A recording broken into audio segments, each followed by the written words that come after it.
Hola hermanos, buenas tardes. Gracias damos a nuestro Dios que un domingo más podemos estar juntos para compartir la palabra de nuestro Dios y damos gracias porque el Señor ha sido bueno, ha sido fiel con nosotros al permitirnos estar siempre exponiéndonos a su palabra.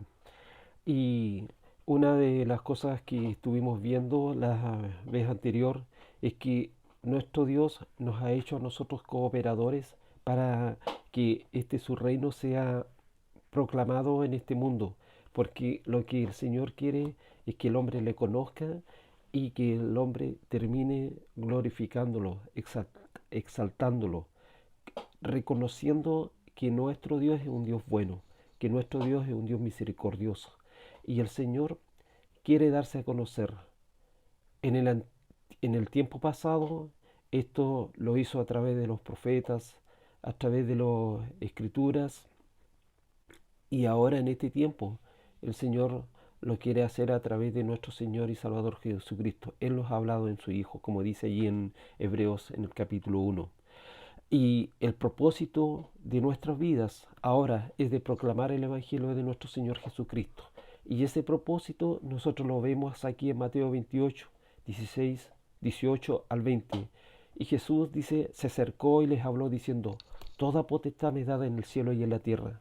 Por tanto, id y haced discípulos a todas las naciones, bautizándolos en el nombre del Padre y del Hijo y del Espíritu Santo, enseñándoles que guarden todas las cosas que os he mandado. Y aquí yo estoy con vosotros todos los días hasta el fin del mundo. Entonces, ¿cuál es el propósito por el cual el Señor nos ha salvado? Para que nosotros también vayamos y proclamemos este Evangelio de Jesús, de nuestro Señor. Y en este tiempo lo que nosotros queremos hacer es prepararnos, es animarnos, es exhortarnos para qué cosa, para ser hacedores de discípulos. Y eso es lo que deseamos en nuestro corazón. Y en 2 de Timoteo 3:16 y 17 dice, toda la escritura es inspirada por Dios y útil para enseñar, para redarguir, para corregir, para instruir en justicia, a fin de que el hombre de Dios sea perfecto, enteramente preparado para toda buena obra. Y el Señor quiere que nosotros nos preparemos y que nos preparemos para que proclamemos esta verdad de que solamente el hombre tiene esperanzas verdaderas solamente a través de su Hijo Jesucristo. El Señor nos salvó para este propósito, para que nosotros vayamos y hagamos discípulos en medio de este mundo y para que finalmente nosotros, el hombre, la humanidad entera, glorifique a Dios. Hemos dicho que la iglesia está para comunicar esta verdad, para que en medio de la congregación nosotros seamos enseñados, seamos preparados, seamos supervisados, eh, seamos animados para que el fin último es ir y proclamar esta verdad y que el hombre conozca a nuestro Señor, conozca a nuestro Salvador. Y lo que vamos a hacer en este tiempo, vamos a ver un panorama general de las escrituras. ¿Qué dice la palabra de Dios con respecto a lo que es el Evangelio, lo que es el evangelismo? Porque cuando nosotros vamos donde una persona para enseñarle acerca de Jesús, tenemos que conocer la palabra de nuestro Dios y tenemos que explicarles por qué Dios quiere que el hombre se vuelva a Él, de dónde surgió la salvación, cuál es el problema principal que tiene el hombre y cuál es el propósito último que el Señor quiere de cada individuo. Y eso nosotros lo vamos a encontrar aquí en las Escrituras. Y en Génesis 1.1, partiendo por el primer texto de la Biblia, dice, en el principio creó Dios los cielos y la tierra. Y una de las cosas que nosotros vamos a ver, que nuestro Dios no estaba solo allí en el principio de la creación. Una de las cosas más increíbles que vemos acerca de Dios, cómo se ha revelado, es que Él es la Trinidad. Dios, el Padre, Dios el Hijo y Dios el Espíritu Santo son las personas divinas distintivas que han existido eternamente como el único Dios verdadero. Aunque podríamos hablar durante siglos de lo que significa que Dios sea trino, quiero que consideremos un aspecto particular de esta realidad. ¿Y cuál es esa realidad? Que Dios sea trino resalta el hecho de que Él es capaz de amar. El Padre ha amado eternamente al Hijo. El Hijo ha amado eternamente al Espíritu. Han habitado desde siempre en una perfecta relación de amor y gloria. Es importante que hablemos acerca de esto porque nos ayuda a entender que cuando Dios creó el universo y las personas que en él viven, no lo hizo porque necesitaba algo. Dios no estaba solo ni aburrido. Siempre ha sido y seguirá siendo perfecto y completo en quien Él es. Al contrario, Dios creó por amor, por el deseo de compartir su gloria. Lo más amoroso que Dios puede hacer es compartir quién es Él. Y por esa razón, la Biblia dice que Dios creó todas las cosas para reflejar su gloria en toda plenitud y permitirnos compartir su amor junto con otros seres. Y eso vamos a respaldarlo, ¿no es cierto?, con el texto que está aquí en Isaías 43:7. Dice, todos los llamados de mi nombre para gloria mía los he creado, los formé y los hice. Y aquí en Génesis, capítulo 1, versículo 26, dice, entonces dijo Dios, hagamos al hombre a nuestra imagen, conforme a nuestra semejanza, y señoree en los peces del mar, en las aves de los cielos y en las bestias, en toda la tierra, en todo animal que se arrastra sobre la tierra. En estos versículos observamos que Dios creó al hombre a su imagen y semejanza. Esto quiere decir, en cierto sentido, que Dios nos hizo para ser como Él. Dios nos ha creado para plasmar su carácter, para gobernar su creación como sus administradores y para tener una relación con Él. Dios nos creó para conocerlo, para reflejarlo y amarlo. Voy a repetir esto, hermanos. Dios nos creó para conocerlo, para reflejarlo y para amarlo. Sin embargo, la relación de Adán y Eva con Dios no era un concepto abstracto, más bien era una relación de bendición y límite.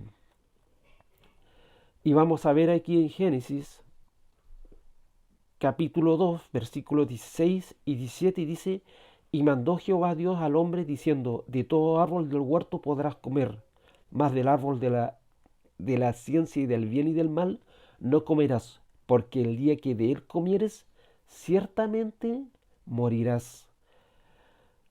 ¿Qué vemos en estos versículos? Bueno, primero quiero que notemos que en estos textos hay libertad, que Dios le dio a Adán y Eva. Dice, de todo árbol del huerto podrás comer. ¿Lo vistes? Es todo suyo. Lo hice para ustedes, está diciendo el Señor. Disfrútenlo. Coman de esos árboles con cada mordida. Recuerden que yo los di para deleite.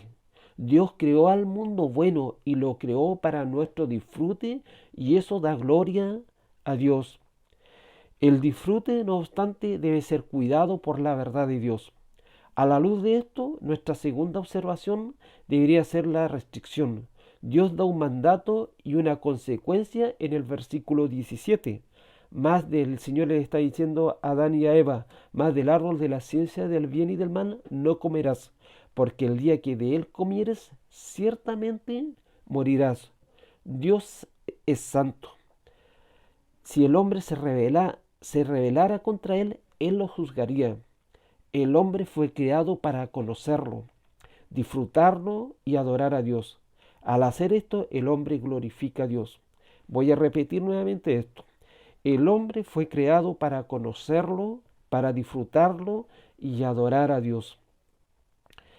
Y aquí en Génesis, versículo 2:25, Dice, estaban ambos desnudos, Adán y su mujer, y no se avergonzaban. La pregunta es, ¿puedes imaginar eso? Un mundo perfecto, sin miedo, sin celos, sin recuerdos inquietantes, sin corazones endurecidos, sin lamento, sin culpa, sin vergüenza. No conocían otra cosa que la vida, el amor, el gozo, la libertad y la perfecta santidad. Y para eso fuimos creados. No conocían otra cosa que la vida, el amor, el gozo, la libertad y la perfecta santidad. Pero estamos haciendo aquí una breve reseña para compartir el Evangelio. Y aquí en Génesis 3, versículos 1 al 6, dice, pero la serpiente era astuta más que todos los animales del campo que Jehová Dios había hecho, la cual dijo a la mujer, con que Dios ha dicho, no comáis de todo árbol del huerto. Y la mujer respondió a la serpiente del fruto de los árboles, ¿no es cierto? Eh, la mujer empieza allí una conversación con un personaje que nos aparece aquí en este texto. Un nuevo personaje aparece en escena. ¿Y cómo es ese personaje? Dice que es un mentiroso, un tentador, un impostor. La Biblia dice que su nombre es Satanás. La pregunta que nos hacemos nosotros es, ¿qué hace Satanás aquí? Él tienta a Eva y le dice, Dios te está conteniendo. ¿Quieres, ¿Quieres verdadera libertad? ¿Verdadera felicidad? ¿Verdadera emoción? Confía en mí. Toma un bocado. Dios no sabe qué es lo mejor. Las cosas mejorarán si tan solo satisface tus deseos. ¿Acaso suena familiar la pregunta? El mismo viejo cuento, hermanos. Eva lo escuchó y Adán también. Comieron lo que Dios les había prohibido. Rechazaron a Dios. Se rebelaron contra el Señor de gloria y siguieron su propio camino. ¿Y qué sucedió? ¿Mejoraron las cosas? No. De hecho, tal y como Dios lo prometió, murieron. El pecado entró y cada aspecto de su mundo fue quebrantado. Y que vemos aquí esto en Génesis 3, 7. Entonces, dice, fueron abiertos los ojos de ambos y conocieron que estaban desnudos. Entonces cosieron hojas de higuera y se hicieron delantales. El pecado destruyó su conocimiento de quiénes eran. Una vez fueron libres, ahora están llenos de vergüenza, miedo y culpa. Entonces, ¿qué hicieron? Se remendaron sus hojas de higuera, cualquier cosa para quitar el dolor. Suena familiar, ¿no es cierto? Es lo mismo que vemos en nuestro mundo hoy. El pecado nos ha confundido y ahora nos escabullimos con hojas de higuera que se parecen a carros, relaciones pecaminosas, logros, negocios o cualquier cosa para qué, para adormecer el dolor. Pero la destrucción del pecado no para ahí, hermanos.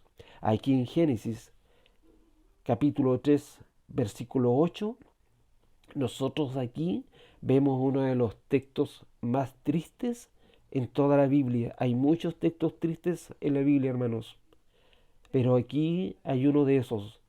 Aquí en Génesis 3, versículo 8 dice, y oyeron la voz de Jehová Dios que se paseaba en el huerto al aire del día, y el hombre y su mujer se escondieron de la presencia de Jehová Dios entre los árboles del huerto. Y el versículo 9 dice, mas Jehová Dios llamó al hombre y le dijo, y aquí nosotros encontramos la primera pregunta en toda la Biblia, ¿dónde estás tú? Y aquí empieza todo un diálogo de justificación del pecado delante de Dios. El hombre solía caminar junto a las horas frescas del día, hablando de tiempos tranquilos. Ya no más.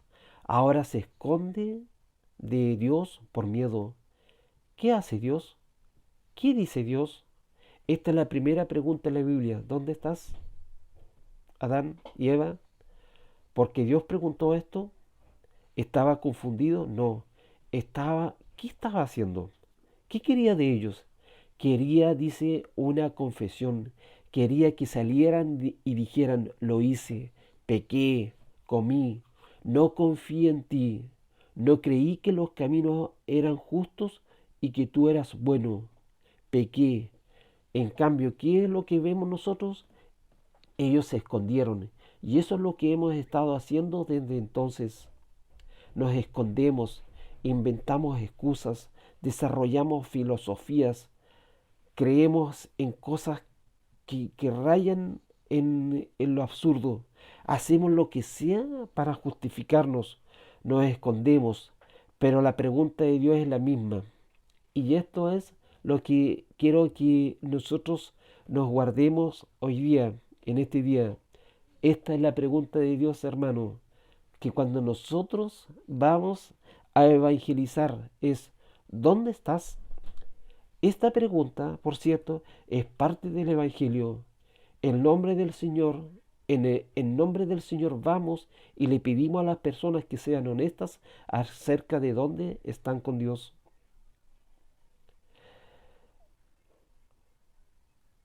Finalmente, observas que el pecado también destruye su relación entre ellos, entre Adán y Eva. Y aquí en Génesis 3, versículo 12, dice, el hombre respondió, la mujer que me diste por compañera me dio del árbol y yo comí, está diciendo Adán. ¿Qué ha pasado con su relación perfecta? Ahora está llena de resentimiento, culpa y amargura. Adán culpa a Eva y a Dios. Esto es lo que hace al hombre pecaminoso. El pecado odia ser expuesto y hará lo que sea para evitarlo, especialmente culpando a otro. Entonces, ¿qué debería haber hecho Dios aquí? ¿Debería haberlos aplastado? Porque Él es el santo. Debería haberlos destruido, juzgado y expulsados para siempre bajo su ira. ¿En qué lugar? En el infierno. Eso es lo que Dios haría si fuera justo. Pero en cambio Dios promete destruir a otro. Dios promete juzgar a otro. Dios promete derramar su ira sobre otro. Y aquí en Génesis 3, versículo 14, vemos nosotros que el Señor dijo a la serpiente, por cuanto esto hiciste, maldita serás entre todas las bestias y entre todos los animales del campo. Sobre tu pecho andarás y polvo comerás todos los días de tu vida. Y pondré enemistad entre ti y la mujer, y entre tu simiente y la simiente suya. Y aquí en este texto, en estos versículos, Dios responde a la rebelión del hombre proclamando una maldición triple sobre Satanás, la mujer y el hombre. A Satanás sobre tu vientre andarás, a la mujer dolor en el parto y lucha en tu rol. Al hombre dolor en el trabajo, espinas y cardos producirá la tierra. A toda la humanidad morirás. Sin embargo, observa que Dios no solo los maldice, también les da una promesa que guiará el curso de la historia y la esperanza del mundo. ¿Y dónde encontramos esa promesa? Está aquí en Génesis 3:15, textos que nosotros conocemos, pero que queremos recordar en esta mañana. Y aquí en Génesis 3:15 dice, y pondré enemistad entre ti y la mujer, y entre tu simiente y la simiente suya. Esta te herirá en la cabeza, y tú le herirás en el calcañar. El Señor aquí, en esta promesa, le está diciendo al hombre que vendrá un redentor.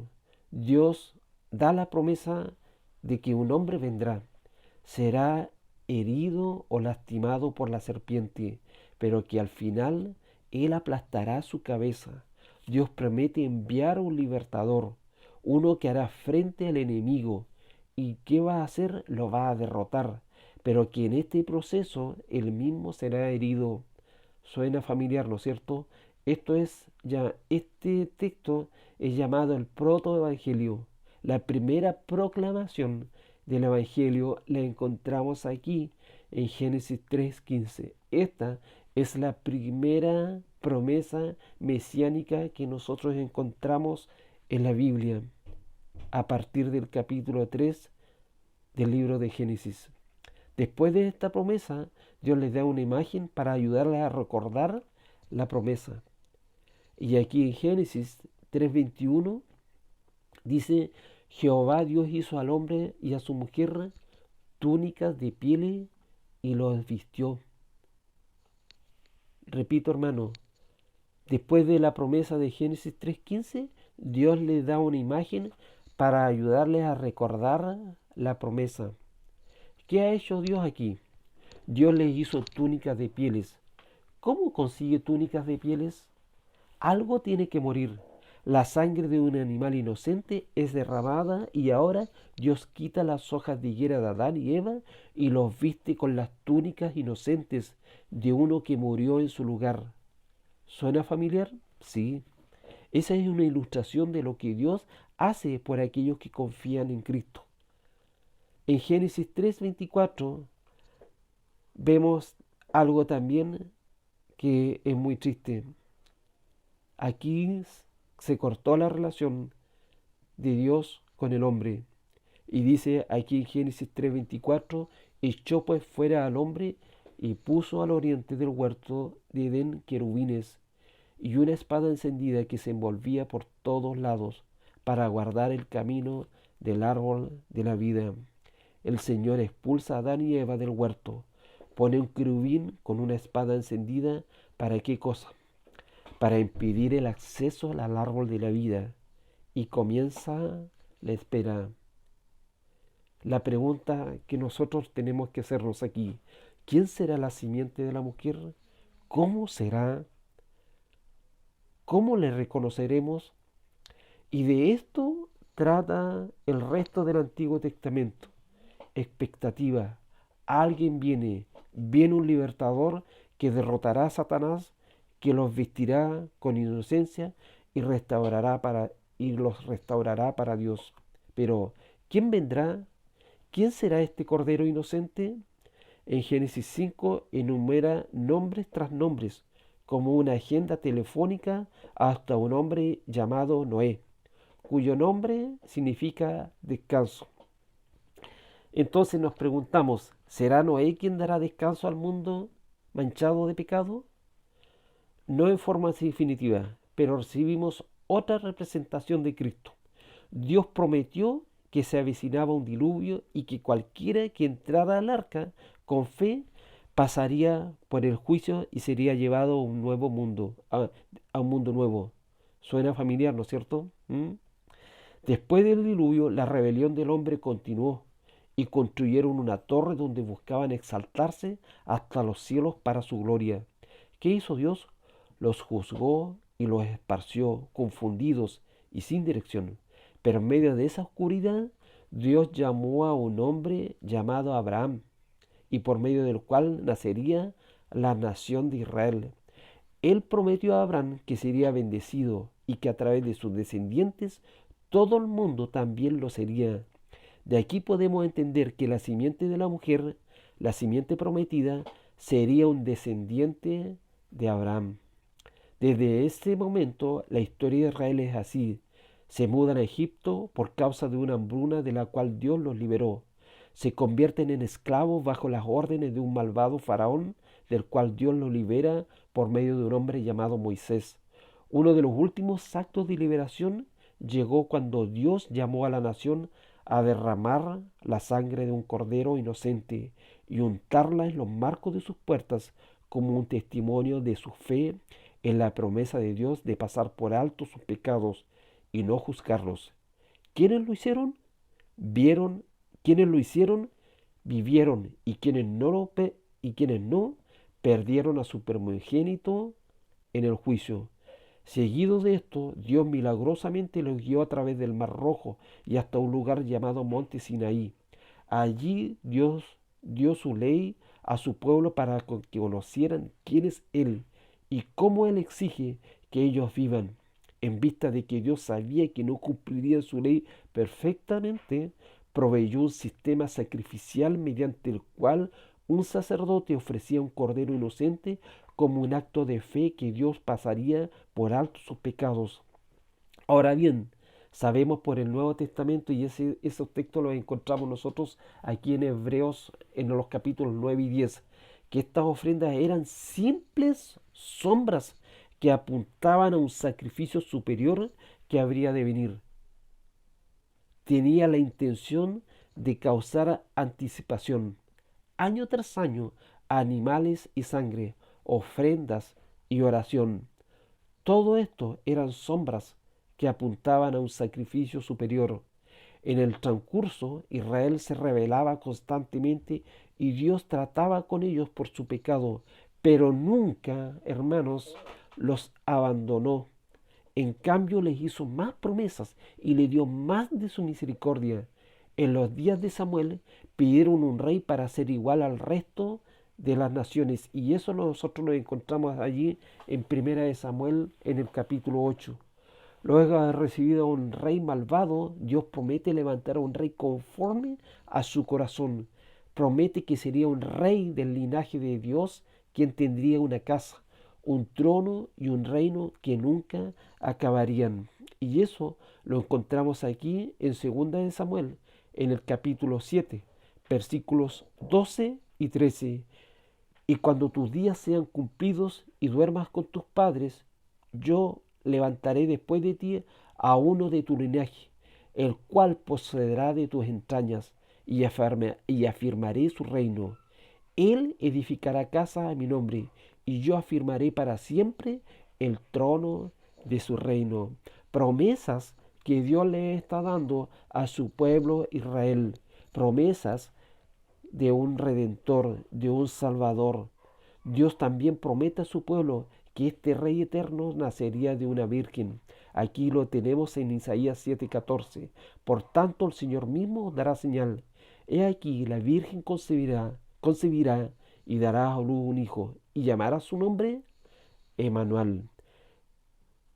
En Belén, ¿no es cierto? Aquí Miqueas 5:2 dice: pero tú, Belén Éfrata, pequeña para estar entre las familias de Judá, de ti me saldrá el que será Señor en Israel, y sus salidas son desde el principio, desde los días de la eternidad. ¿Y qué más va a hacer este rey, este Salvador? Va a hacer milagros. Aquí en Isaías 35, versículos 5 al 6, dice: entonces los ojos de los ciegos serán abiertos y los oídos de los sordos se abrirán. Entonces el cojo saltará como un ciervo y cantará la lengua del mudo, porque aguas serán cavadas en el desierto y torrentes en la soledad. Qué tremendas promesas y qué tremendas bendiciones iba a traer y trajo este rey eterno que iba a nacer de esta virgen, y que finalmente sería un siervo sufriente que sería herido por nuestras rebeliones y molido por nuestros pecados. Eso está aquí en Isaías 52 y también en el capítulo 53. Dios anunció todo esto. ¿Para qué cosa? Para despertar la fe en su pueblo, para que confiaran en que Él traería a esta simiente de la mujer que aplastaría la cabeza de la serpiente. Eso, hermanos, es básicamente el Antiguo Testamento en pocas palabras. Dios dando pacientemente promesas a sus hijos para que esperaran con expectativas su cumplimiento. Que el Señor nos ayude a pensar y a reflexionar en todo esto. El Señor quiere que nosotros vayamos y hagamos discípulos a todas las naciones, anunciándoles este evangelio, anunciándoles que en Cristo hay libertad, que en Cristo hay eh, perdón de pecados. El Señor es quien quita la sordera, el Señor es quien quita la ceguera, y Él es quien abre nuestros ojos, Él es quien abre nuestros oídos y abre nuestras bocas, para que ahora nosotros proclamemos a nuestro Señor, a nuestro Salvador. a Él que